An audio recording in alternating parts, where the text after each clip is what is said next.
As my mind went around in circles pondering the purpose of their visit, as I'd become accustomed to, I caught a glimpse of the future, a small flash of Okame's face staring intently at me. Before I could make any sense of what I'd seen and figure out if it was good, bad, or completely inconsequential, my grandfather called me back to earth. Okame had taken the seat next to the couple and proceeded to watch me. I followed his gaze and noticed he'd been admiring the sparkly red shoes my grandfather got me the last time he visited London. Dorothy's shoes, Papa had called them. They reminded him of the ruby slippers from The Wizard of Oz.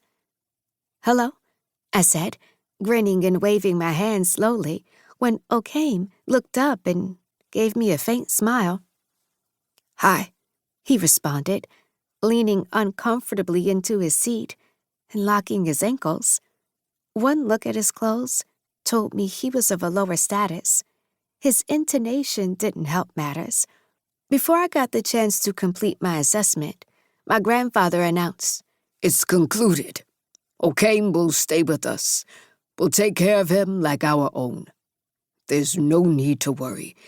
He'll go to school with all the other kids in the town, and in the future, he may even become a doctor and make you proud."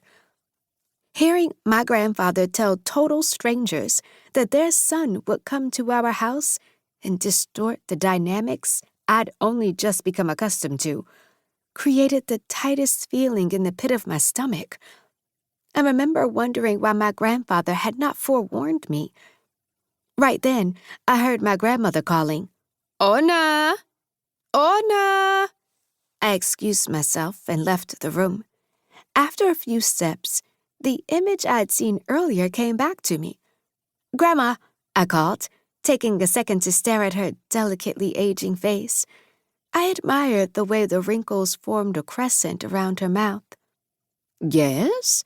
she answered, raising her brows. "Do you approve of that little boy coming to live with us?" "Of course I do," she responded with a slight chuckle. "Your grandfather and I discussed this some days ago. I didn't think you'd mind. We thought you'd be happy to have someone to play with after school. Consider him a gift from us, and you'll feel better about the whole situation. And he's not a little boy. Okame is at least 2 years older than you." "What?" I shrieked, mostly because she considered him a gift when, in my mind, he was coming to steal their affection away from me. "These people were kind enough to bring their boy to help around the house. In return, we'll make sure he's taken care of. He'll have a roof over his head, good food, and proper education. You'll be nice to him, won't you?" "I'll try," I said with a humble sigh. "Promise?" Holding up my right hand, I agreed, not knowing what I was signing myself up for.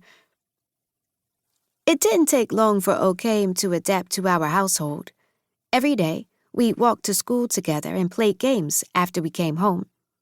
In the first couple of months, other kids whispered and made fun of his gaunt looks. My girlfriends joined in the bullying also. Okame hardly cared until one of the kids called him a glorified houseboy. He fought the unfortunate child and ended up getting both of them bruised and disciplined in the process. I remember clearly when things slowly began to turn around.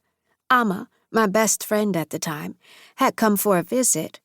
Pointing at Okame's shoes, she'd said, "Is that from the second-hand store?"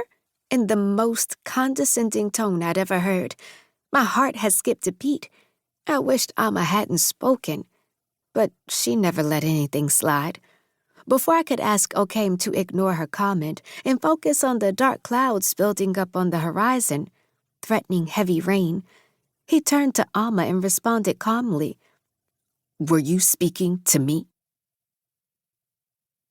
To keep listening to this audiobook, I've left you a link in the description so you can do it, at no cost thanks to Audible's 30-day free trial.